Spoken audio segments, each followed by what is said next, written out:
Bismillahirrahmanirrahim. Once again, welcome back to your Medicos.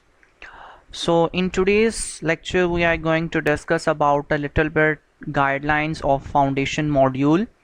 So as you all know, the newly introduced system by University of the Health Sciences as well as the other universities including Nishta Medical University, Faisalabad Medical University, Fatma Jinnah Medical University and many other universities of Punjab as well as the Sindh, KPK and other universities of Pakistan. There are the basically 5 to 6 modules in different universities. The first of them is foundation module. So foundation module जैसा कि name खुद बता रहा है कि एक ऐसा module है जिसके अंदर आपको फंडामेंटल्स बेसिक सी चीज़ें बताई जाएंगी हर एक डिपार्टमेंट के बारे में और स्पेसिफिकली एनाटमी फिजियोलॉजी और बायोकेमिस्ट्री के बारे में। सो हम देखते हैं कि आपका जो पहला मॉड्यूल होगा उसका क्या सिलेबस होगा और उसमें कैसे आपने अटैम्प्ट करना है और इसकी प्रिपरेशन आपने कैसे करनी है। सो बिफोर मूविंग ऑन एक चीज़ तो आपको क्लियर होनी चाहिए कि अब ऐसा होगा कि आपका एक सिंगल पेपर होगा जिसमें आपको एनाटमी फिजियोलॉजी बायोकेमिस्ट्री और इसी तरह जो क्लिनिकल सब्जेक्ट्स जो कि आपके मॉड्यूल टू मॉड्यूल वेरी करेंगे, लाइक आपके फर्स्ट मॉड्यूल में पैथोलॉजी, फार्माकोलॉजी और कम्युनिटी मेडिसिन है। इसी तरह जब आप नेक्स्ट मूव करेंगे तो माइट पॉसिबल नेक्स्ट मॉड्यूल में कोई और क्लिनिकल सब्जेक्ट्स इसके साथ को रिलेट किए जाएं, like gynaecology and etcetera etcetera. आपका एक सिंगल पेपर होगा जिसमें आपको एमसीक्यूज भी आएंगे, एससीक्यूज भी आएंगे और इसमें मेजर पोर्शन आपका वही 3 बेसिक सब्जेक्ट से होगा। One is the anatomy, second one is the biochemistry and third one is the physiology. यहीं से ज़्यादा एमसीक्यूज, यहीं से ज़्यादा एससीक्यूज आएंगे और मोस्ट ऑफ द पेपर आपका यहीं से होगा। सो आई विल सजेस्ट कि आप मेजर फोकस अपने इन 3 बेसिक सब्जेक्ट्स पे रखें। बाकी जो आपके क्लिनिकल सब्जेक्ट्स हैं वहाँ से आप क्लिनिकल्स की जो स्लाइड्स हैं आपके टीचर्स जो क्लासेस में करवा रहे हैं आप उन पे ही रिलाई करें और जो आपको क्लास में पढ़ाया जाता है सिंपल स्लाइड्स पे दिखाया जाता है सिंपल वो करें, क्योंकि most probably as the practice of the Rawalpindi medical universities and other universities of the Sindh and the KPK where the modular system is already in practice, they don't put any kind of the SEQ from these clinical subjects. So that will be the same in the Punjab as well and the other universities in which the modular system is being introduced nowadays. So ऐसा होगा कि आपके mainly MCQs भी आपके इन्हीं 3 subject से होंगे और मेनली एससीक्यूज भी इन्हीं 3 सब्जेक्ट्स के होंगे। कोई 3 से 4 एमसीक्यूज आपके होंगे और मैक्सिमम से मैक्सिमम एक एससीक्यू आपका जो है वो आपके इन क्लिनिकल सब्जेक्ट से आ सकता है। So this is not a big deal, ये इतनी बड़ी प्रोपोर्शन नहीं है, यू कैन स्किप दिस, क्योंकि this is not just like your FSC और मैट्रिक जिसमें आप एक एक चीज़ को कवर करते हैं। So you have to prioritise the things, ठीक है। आप मेनली फोकस अपने 3 सब्जेक्ट्स पे ही रखें। सो जैसा कि इस जो मेरे पास अवेलेबल फर्स्ट मॉड्यूल का कंटेंट और असेसमेंट प्लान है उसमें आप देखें टूल ऑफ असेसमेंट क्या हो सकते हैं, मल्टीपल चॉइस क्वेश्चंस होंगे और शॉर्ट आंसर क्वेश्चंस होंगे, एसएक्यूज होंगे। नेक्स्ट हमारे पास इसके टोटल मार्क्स आपके पास 100 होंगे जिसमें से 50 मार्क्स के आप एमसीक्यूज होंगे और 50 मार्क्स के एसएक्यूज होंगे। टाइम अलॉटेड आपका टोटल 120 मिनट या फिर 2 घंटे कह लीजिए, जिसमें से 50 मिनट आपके 50 एमसीक्यूज के लिए होंगे और 70 मिनट आपके 10 एसएक्यूज के लिए होंगे। सो ये तो आपका बेसिकली टाइम अलॉटमेंट है। यहाँ टीओएस या टेबल ऑफ स्पेसिफिकेशन बता दिया गया कि एनाटमी से 13 एमसीक्यूज आएंगे और 2 से 3 एससीक्यूज आएंगे, फिजियोलॉजी में से 12 एमसीक्यूज आएंगे और 2 से 3 एससीक्यूज आएंगे, बायोकेमिस्ट्री में से 10 एमसीक्यूज और 2 से 3 एससीक्यूज आएंगे, पैथोलॉजी से 5 एमसीक्यूज और 1 एससीक्यू आ सकता है, फार्माकोलॉजी से 5 एमसीक्यूज और 1 एससीक्यू आ सकता है, कम्युनिटी मेडिसिन से 5 एमसीक्यूज और 1 या फिर कोई एससीक्यू नहीं आएगा। अब इसमें जो लास्ट 3 कॉलम्स हैं pathology, pharmacology and community medicine, as I know जहाँ तक मुझे लगता है इनमें से आपके मैक्सिमम एक ही क्वेश्चन आएगा। बाकी आपके मेनली ये देखें जो 3-2 के दरमियान स्लैश लगाई गई है, इसे आप यही समझें कि 3 एससीक्यूज आपके एनाटमी से आएंगे, 3 फिजियो से आएंगे और 3 बायोकेमिस्ट्री से आएंगे। और जिस यूनिवर्सिटी में already modular system in practice है वहाँ यही होता है कि आपके 3-3 जो क्वेश्चन हैं वो इन्हों तीनों सब्जेक्ट से आ जाते हैं और एक एससीक्यू जो है वो आपका बाकी तीनों सब्जेक्ट से आता है।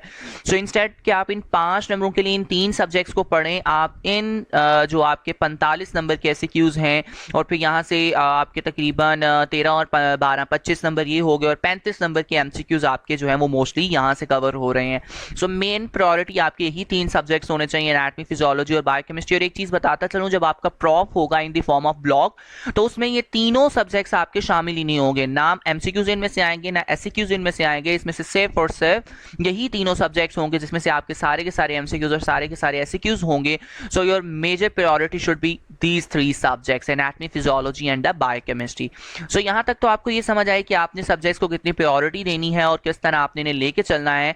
सो कंटेंट की बात कर लेते हैं। एनाटॉमी में देखें आपने क्या करना है, आपके जो पहले मॉड्यूल के अंदर जो 2 बेसिक सब्जेक्ट्स हैं उसमें आपके हिस्टोलॉजी और एम्ब्रियोलॉजी है, and this is specifically for the national medical university, क्योंकि ये जो मैं सारा आपके सामने प्रेजेंट कर रहा हूँ that is for the national medical university Multan. उनके अंदर ये चल रहा है कि राइट नाउ उनकी सब स्टेजेस और स्टेजेस जो हैं वो अलग से ग्रॉस एनाटॉमी की अलग से ली जा रही हैं, और इस वजह से जो आपकी ग्रॉस एनाटॉमी में वो इस मॉड्यूल का हिस्सा नहीं है। माइट पॉसिबल अदर यूनिवर्सिटीज़ के अंदर ग्रॉस एनाटॉमी भी इसका हिस्सा हो। सो you should follow your own modular syllabus आपको वो फॉलो करें, लेकिन जो आपकी हिस्टोलॉजी और एम्ब्रियोलॉजी है वो मोस्ट ऑफ द यूनिवर्सिटीज़ में यही चल रही है जो कि मेरे सामने प्रेजेंटेड है by the national medical university Multan. So अब हम देखते हैं कि हमारे पास जो एनाटॉमी में 2 सब्जेक्ट्स हैं जो कि हमने देखने हैं फर्स्ट मॉड्यूल के अंदर, जिसमें हमारे पास मेनली आ जाती है हिस्टोलॉजी जो कि आपने लाइकोसेन से करनी है, और आपके पहले मॉड्यूल में ये चैप्टर 2, 3 एंड 4, चैप्टर 2 जो कि सेल के रिलेटेड है, चैप्टर 3 जो कि आपका इसके एपिथेलियम के रिलेटेड है, एंड चैप्टर 4 जो कि आपकी ग्लैंड्स की क्लासिफिकेशन के रिलेटेड है। आपने सिर्फ यही 3 चैप्टर अपने पहले मॉड्यूल में करने हैं जो कि लाइकोसेन सिद्दीकी के लेटेस्ट एडिशन के मुताबिक हैं। नेक्स्ट हमने देखने हैं एम्ब्रियोलॉजी। एम्ब्रियोलॉजी में मेनली हमने लाइकोसेन को फॉलो करना है फॉर द मेजर इवेंट्स, यानी आपके फर्स्ट वीक और सेकंड वीक मेनली आपके फर्स्ट मॉड्यूल का हिस्सा है। तो आज में इसमें आपने मेनली जो इवेंट्स करने हैं वो लाइकोसेन सिद्दीकी से हैं। इसके साथ साथ आपने लैंगमैन को पढ़ना है फॉर द क्लिनिकल्स। कुछ ऐसे क्लिनिकल्स होते हैं जो आपको लाइकोसेन सिद्दीकी में नहीं मिलते, so you have to follow the Langman as well for the clinical aspects. So clinicals mostly आपके लैंगमैन से कवर हो रहे होते हैं। Another question जो कि अक्सर स्टूडेंट पूछ रहे होते हैं कि whether we have to follow Kathleen Moore or not. So Kathleen Moore is a good book. It's a very awesome book और इसमें बहुत अच्छे से concepts को explain किया गया, but this is too much elaborative. इतनी elaborated है कि at the end of the exam, on the day of the exam, आपके लिए हर चीज़ को अपने पास समोना जो है वो आसान नहीं होता. So आप ऐसा करें कि आप if you really want to study KLM, that is very amazing idea, it's a good idea कि आप उसको KLM को पढ़ें. KLM को पढ़ने के बाद आप लाइकोसेन सिद्दीकी से दोबारा से एक रीड दें, क्योंकि जो KLM है वो एक बहुत सा ब्रॉड वेरिएंट है और बड़ी डिटेल्ड वे में एम्ब्रियोलॉजी को डिस्कस किया गया है, लेकिन लाइकोसेन ने उस वे में एक्सप्लेन किया है जिस वे में आपको एग्जाम में पूछी जाएगी, यानी एग्जाम के अंदर क्वेश्चन को कैसे अटेम्प्ट करना है, ये आप जो है वो कैसे करना है ये आपको लाइकोसेन सिद्दीकी बताती है. सो लाइकोसेन सिद्दीकी की बुक को आप फॉलो करेंगे for the exam preparation on the final day, लेकिन अगर आप कॉन्सेप्ट्स के लिए पढ़ना चाहते हैं तो there is a no alternative for the Kathleen Moore. So इसमें आपने मेजर कंटेंट्स देख लें कि आपके माइक्रोस्कोपिक स्ट्रक्चर है, साइटोस्केलेटन के and variation in the cellular modification है, ये आपके हिस्टोलॉजी का टॉपिक है. फिर एपिथेलियम और उसके फंक्शन और डिसफंक्शन ये आप लाइकोसेन सिद्दीकी से करेंगे. Gametogenesis and numerical and structural chromosomal abnormalities ये आपको लाइकोसेन सिद्दीकी में मिलेंगी, इसकी सारी detail as well as in Langman मिल जाएगी, बट आई विल सजेस्ट कि आप लाइकोसेन सिद्दीकी को इवेंट्स की डिटेल्स के लिए देखें और जो उसके क्लिनिकल्स हैं, जो उसने एब्रेशंस की बात की है, वो आप यहाँ से कर लें अपनी लैंगमैन से. फिर हमारे पास देख लेते हैं general anatomical terms in different structure and different parts of body. अच्छा, ये आपका एक मेजर कंटेंट है which I have skipped right now. You should know कि ये आपका टॉपिक जो है वो जनरल एनाटॉमी का है. So for general anatomy you should follow the Laiq Hussain Siddiqui, और लाइकोसेन सिद्दीकी में जो आपका पहला चैप्टर है वो बेसिकली इंट्रोडक्शन के नाम से है. सो इंट्रोडक्शन आपने नहीं करना, आपने मेनली मूव कर जाना है इसके चैप्टर नंबर 2 की जानिब, जहां आपको सारी जो है वो एनाटॉमिकल टर्मिनोलॉजीज बताई हैं. सो आई हैव एडेड कि जनरल एनाटॉमी का चैप्टर नंबर 2 जो है वो आपने कर लेना है for this thing, general anatomical terms in describing the structure of the different parts of the body, जिसमें आपने डिफरेंट प्लेन्स को डिस्कस करना है, डिफरेंट बॉडी मूवमेंट्स को डिस्कस करना है.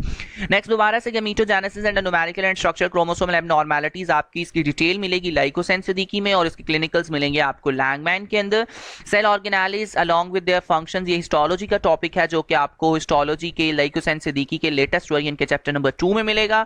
नेक्स्ट देख लेते हैं structure and the function of the various components of the cytoskeleton, ये दोबारा से आपको लाइकोसेन सिद्दीकी में मिलेगा.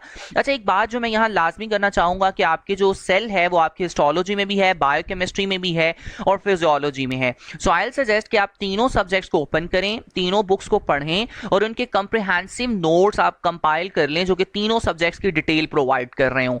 सो आप एक ही नोट्स पढ़ें जिसमें आप सेल तमाम सब्जेक्ट्स का आप कवर कर लें. सो ये आपके लिए एक अच्छा आइडिया रहेगा.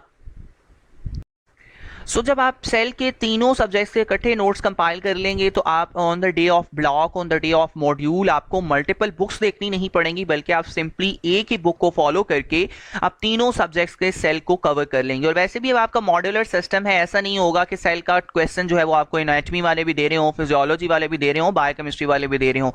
कोई एक ही सवाल आएगा, या तो एनाटॉमी वाले पूछेंगे, या फिजियो वाले पूछेंगे, या बायोकेम वाले पूछेंगे। सो अगर आप फिजियो के अंदर एनाटॉमी की भी बातें लिखाते हैं तो it's don't create any kind of first, it's a good thing. लेकिन आपने ऐसा नहीं करना कि आप जो है वो कंप्लीट एनाटॉमी ही डिस्कस करके आ जाएं, फिजियोलॉजी में उसमें पूछे फंक्शंस हैं और आप उसके अंदर उसका स्ट्रक्चर लिख के आ जाएं यूजिंग योर हिस्टोलॉजी नॉलेज। जो चीज़ पूछी गई है बतानी आपने वही है, लेकिन बेटर वे है कि जिस तरह आप एफएससी के अंदर एक ही चैप्टर पढ़ते थे सेल का, सो उसके अंदर आपको स्ट्रक्चर भी बताया जाता था, फंक्शन भी बताया जाता था, एबनॉर्मैलिटीज भी बताई जाती थी, उसके डिजीजेस भी बताई जाती थी। सो सेल का बेसिकली एक ही नोट्स कंपाइल कर लें। सेलुलर ऑर्गेनालिस का, सेलुलर ट्रांसपोर्ट का, ये हार्पर्स के चैप्टर नंबर 40 के अंदर डिस्कस है, जो कि मैं आगे बता देता हूँ।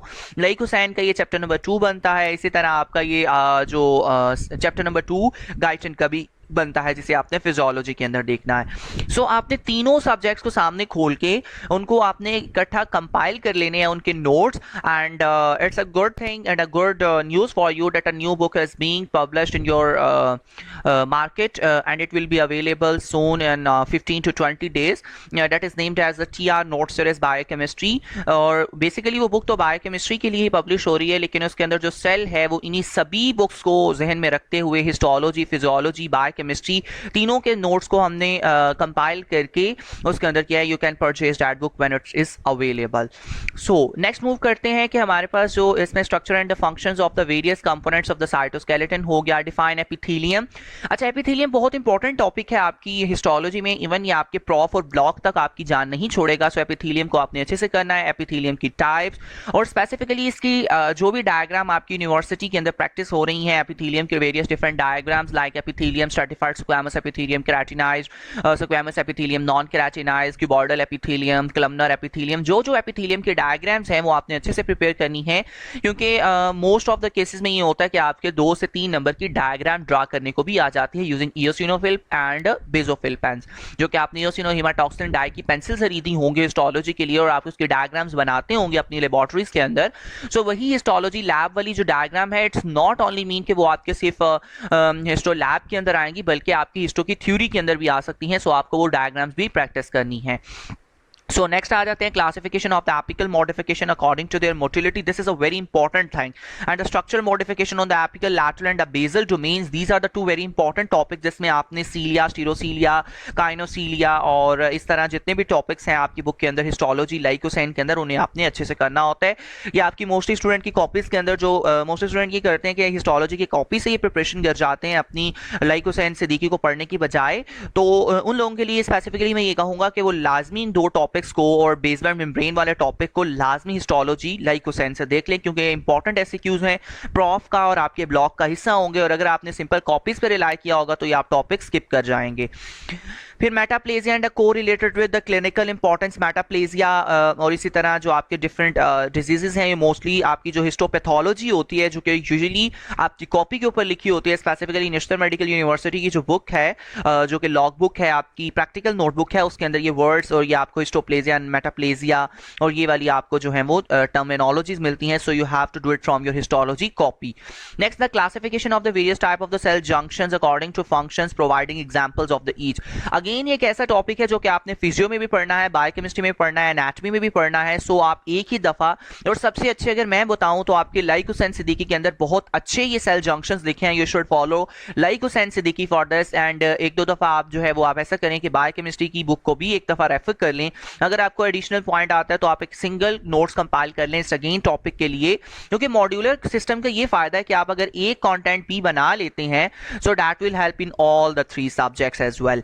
ठीक है, उसके बाद आ कहते हैं आपने sequence of the events of the mitosis and meiosis, ये आपको लाइकोसाइन सिद्दीकी का जो पहला ही चैप्टर है उसके अंदर आपको ये मिल जाएंगे। नेक्स्ट आप देखेंगे इसकी इलस्ट्रेशंस और मॉडल्स, ये आपको आने चाहिए, आपको डायग्राम्स ड्रा करनी आनी चाहिए माइटोसिस और मियोसिस की in the sequence.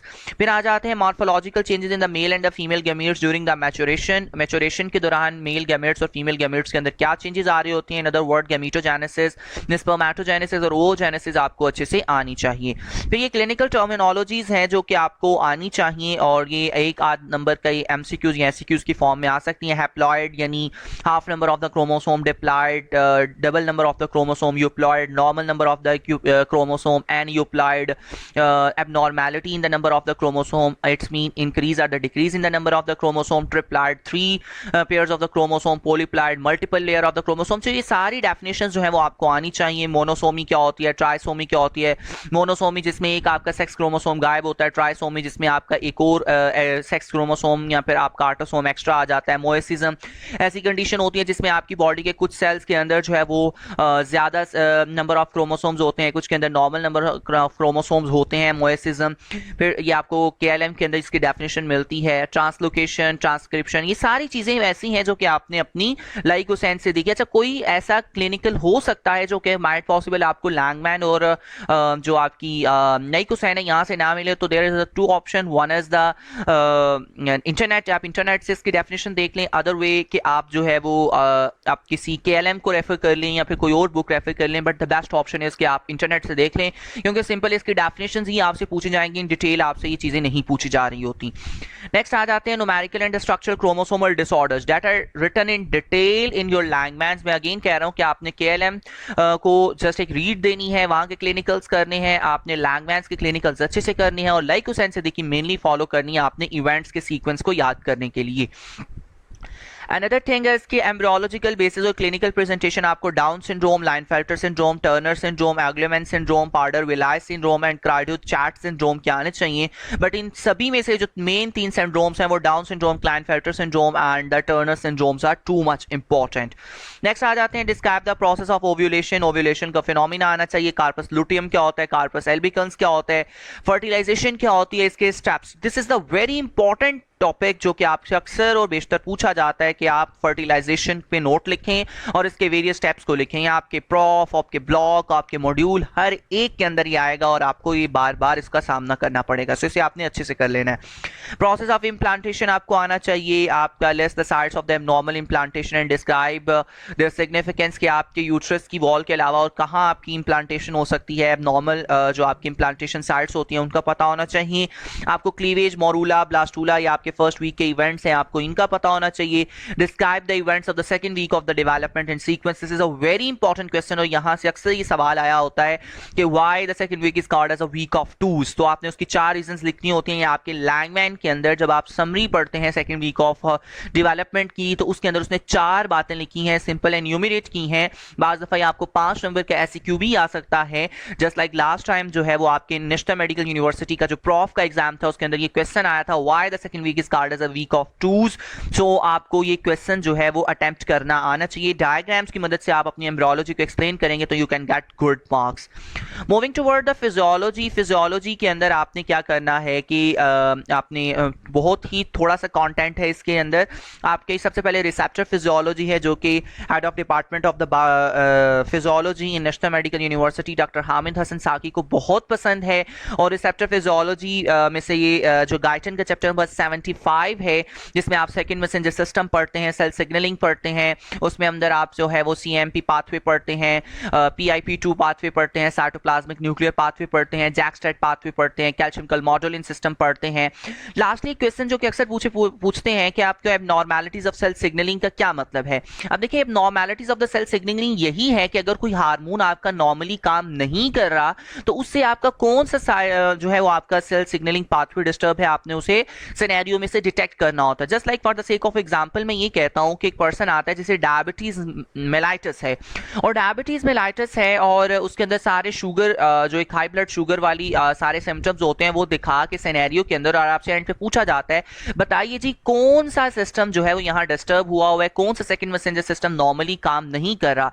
So first of all आपको एबनॉर्मैलिटी दी गई है, so this is actually the abnormality. इसी तरह आपको कोई और हार्मोन जो कि एक नॉर्मली काम नहीं कर रहा, लाइक आपको दिया जाता है कि खातून खातून आ गई हैं जो कि ब्रेस्ट फीडिंग नहीं कर पा रही, तो बताएं उसके अंदर कौन सा जो है वो सेल सिग्नलिंग पाथवे डिस्टर्ब है, उसके अंदर कौन सी पैथोलॉजी चल रही है। सो एक्चुअली आपने हार्मोन को मेनली फाइंड आउट करना होता है, हार्मोन के फंक्शंस आपको आने चाहिए और हार्मोन कौन सा मैकेनिज्म फॉलो करते हैं ये आपको आने चाहिए। अगर आपको ये चीजें आएंगी तो you can do this questions very easily. ये मोस्टली सिनेरियो बेस्ड क्वेश्चन ही आता है and you should have the idea कि किस तरह सिनेरियो को पिक करना होता है।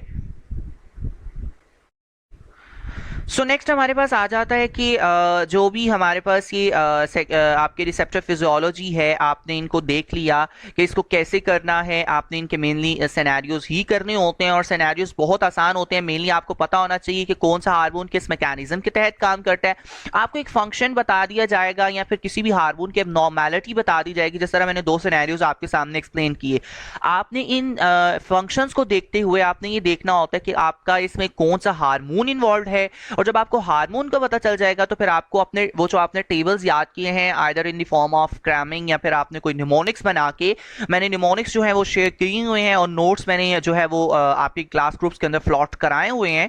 जो आप उन नोट्स को यूज करके आप ये देख सकते हैं कि आपकी एबनॉर्मेलिटीज जो हैं वो किस तरह आपको देखने को मिल सकती हैं और किस तरह आपने सिनेरियो को पिक करना है। फ्लो चार्ट्स की फॉर्म में आपने लिखना होता है। पूरी एमबीबीएस के अंदर एक बात याद रखें, आपने टू द पॉइंट और फ्लो चार्ट्स की फॉर्म में लिखना होता है इंस्टेड कि आप लंबी लंबी डिटेल्स प्रोवाइड करें। नेक्स्ट आ जाता है कि हमारे पास जेनेटिक कंट्रोल या आपका गाइटन का चैप्टर नंबर 3 है, जो इसमें सारी जेनेटिक्स डिस्कस है। वैसे तो आपने नेक्स्ट मॉड्यूल के अंदर बायोकेमिस्ट्री के अंदर डिटेल में जेनेटिक्स भी पढ़नी है, जिसमें आप ट्रांसक्रिप्शन, ट्रांसलेशन, डीएनए रेप्लिकेशन को इन डिटेल पढ़ेंगे, लेकिन आपको एक ओवरव्यू जो है वो गाइटन भी देती है, जो गाइटन से आपने ओवरव्यू ले लेना है। और इसमें एक जो टॉपिक है normalities of the transcription and translation, ये आपको मिलेगा गेनोम के अंदर प्लस फर्स्ट एड के अंदर। First aid is a work for the USMLE aspirant, so if you are actually the USMLE aspirant you should follow this book as well. लेकिन अगर आप नहीं भी हैं तो आपने डॉक्टर हामिद हसन साकी के इन सिनेरियोज को डील करने के लिए और इस सारे पेपर को अच्छे से अटेम्प्ट करने के लिए आपको फर्स्ट एड से मदद लेना पड़ेगी। सो इसमें आपने डिटेल्स में नहीं जाना इन सारी एबनॉर्मेलिटीज की। इंस्टेड आपने क्या करना है कि कौन सी एबनॉर्मेलिटी में कौन सी म्यूटेशन चल रही है, आपके म्यूटेशन का पता और कौन सी जीन इन्वॉल्व है, बस इतना पता हो। ये एमसीक्यूज पॉइंट ऑफ व्यू से इंपॉर्टेंट है। ओवरऑल आपको मेनली जो क्वेश्चंस आ सकते हैं वो ट्रांसक्रिप्शन और ट्रांसलेशन ही है। नेक्स्ट देखते हैं transport of the substance through the cell membrane. ये मैंने आपको पहले भी कहा कि आपने बायोकेमिस्ट्री के अंदर भी ये टॉपिक करना होता है, आपने ये टॉपिक जो है वो एनाटॉमी के अंदर भी करना होता है और फिजियोलॉजी के अंदर भी करना होता है। सो मैंने जैसे पहले कहा कि आप जो है वो transport across the cell membrane की एक बेसिक सी नॉर्मली आप एक बना लें, बेसिक नोट्स कंपाइल कर लें, कंप्रिहेंसिव नोट, जिसमें तीनों सब्जेक्ट से आपने डिटेल्स ऐड कर लेनी है। और ये बहुत अच्छा लिखा है आपके गाइटन चैप्टर नंबर 4 के अंदर, प्लस आपने हार्पर्स के चैप्टर नंबर 40 बायोकेमिस्ट्री से भी एक दफा रीड कर लेना है। आई डोंट थिंक सो कोई ऐसी डिटेल जो कि गाइटन के चैप्टर 4 के अंदर लिखी हो और हार्पर्स में ना लिखी हो। गाइटन चैप्टर 4 ने सभी चीजें इन डिटेल एक्सप्लेन कर दी है। सो अगर आपने गाइटन चैप्टर 4 कर लिया है तो आपको कोई जरूरत नहीं हार्पर्स या फिर कोई और बुक या फिर हिस्टोलॉजी को पढ़ने के लिए फर्दर इस टॉपिक। सो इसमें डिफ्यूजन आपको आनी चाहिए, एक्टिव ट्रांसपोर्ट आनी चाहिए, पैसिव ट्रांसपोर्ट आनी चाहिए, आयनिक ग्रेडियंट्स क्या होते हैं, पोटेंशियल्स क्या होते हैं, ये चीजें आपको आनी चाहिए। सेलुलर इंजेक्शन में endocytosis, exocytosis, cellular connections and abnormalities. अच्छा, ये सेलुलर कनेक्शंस एंड एबनॉर्मेलिटीज ये वही गैप जंक्शंस हैं जो कि आप हिस्टोलॉजी के अंदर मैंने कहा बड़े अच्छे से लिखे हैं। सो ये चीज आपने हिस्टोलॉजी से करनी है। जो चीज जहां से करनी है मैं साथ साथ बताता चला जा रहा हूं। जिस तरह आपने ये transport across the cell membrane mainly करनी है, आपने गाइटन के चैप्टर 4 से सेल ओवरऑल आपने तीनों सब्जेक्ट्स को ओपन करके आपने जहां जहां सेल मिलता है उसे एक आपने सिंगल नोट्स कंपाइल कर लेने हैं। और जो आपके आ जाती है सेलुलर इंजेक्शन, ये आपने जो है वो इधर से ही गाइटन से ही कर लेनी है। और जो आपकी ये साइटोस्केलेटन एंड इट्स एबनॉर्मेलिटीज हैं, ये भी आपकी गाइटन प्लस इन तीनों सब्जेक्ट्स को आपने ज़हन में रखते हुए सिंगल नोट्स जो आपने बनाए होंगे वहां से करने हैं। लेकिन जो ये सेलुलर कनेक्शंस एंड एबनॉर्मेलिटीज हैं ये वही आपके सॉरी ये आपके वही गैप जंक्शंस हैं जो कि आपने पहले किए होंगे हिस्टोलॉजी के अंदर सेल वाले चैप्टर के अंदर। सो यही क्वेश्चन आपको फिजियो में भी आ सकता है। सेलुलर मोटिलिटी, ये एक टॉपिक आपको स्पेसिफिकली मिलेगा गाइटन के सेल वाले चैप्टर के अंदर, जिसमें आपने जो है मोबाइल मूवमेंट और इस तरह आपकी जो मूवमेंट है सेलुलर मूवमेंट्स एक दो डिस्कस हैं आपके गाइटन के सेल वाले चैप्टर के अंदर। So you should give a read to those topics as well.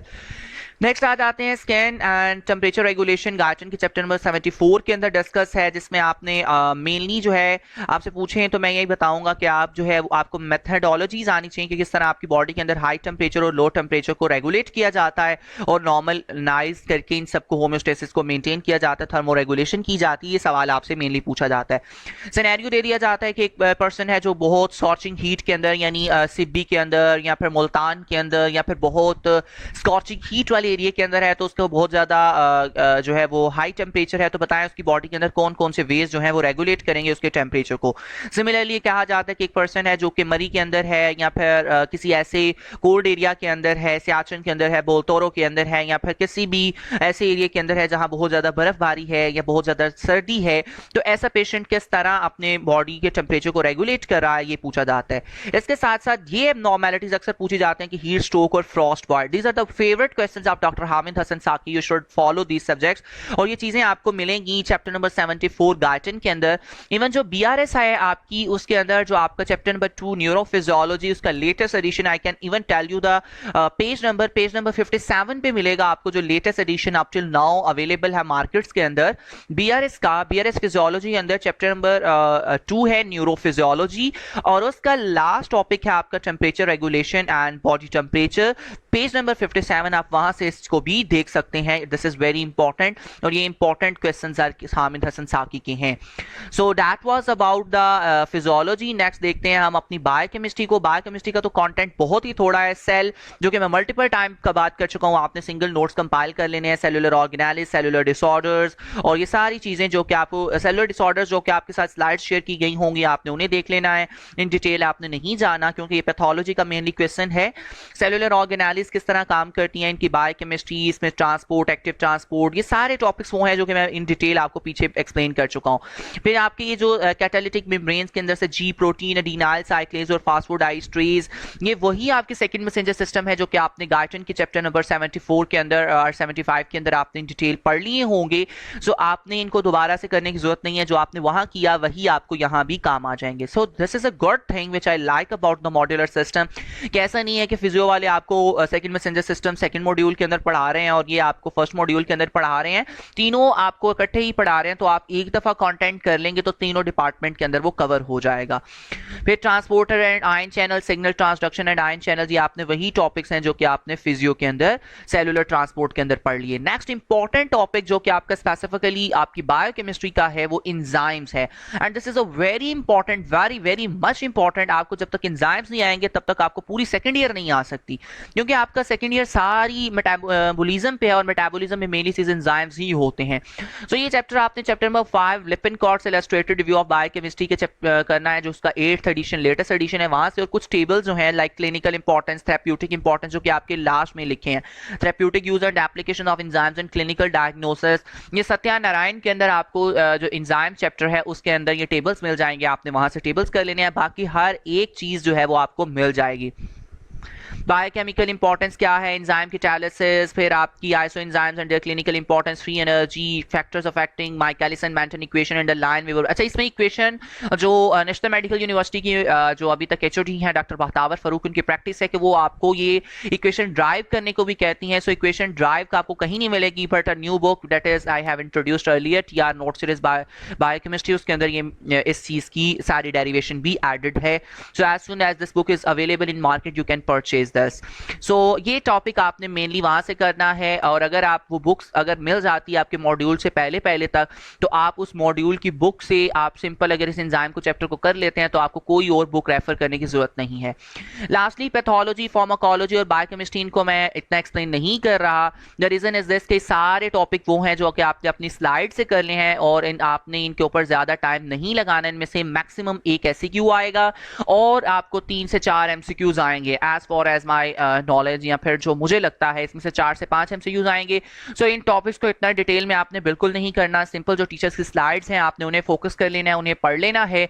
So that was all about your first module, इसके कंटेंट्स के बारे में। और लास्टली यही कहूंगा कि आपने घबराना नहीं है, बिल्कुल परेशान नहीं होना। Module is not a big thing, आप बड़ी आसानी से कवर कर सकते हैं। इवन आपके लिए तो ये फायदा है कि आप जो है वो आपके तीनों सब्जेक्ट्स को रिलेट कर रहे हैं और इसमें ऐसा कोई क्लैश नहीं है। आपने सिंपल क्या करना है, 3 दिन एनाटमी, 3 दिन फिजियोलॉजी, 3 दिन बायोकेमिस्ट्री और 1 दिन इन क्लिनिकल सब्जेक्ट्स को देके 10 दिन के अंदर आपने पहले मॉड्यूल का सिलेबस बड़ी आसानी से कवर कर लेना है। So best of luck from my side and I hope you that you can score a good marks in your first module. Remember me in your prayers. Thank you so much and Allah Hafiz.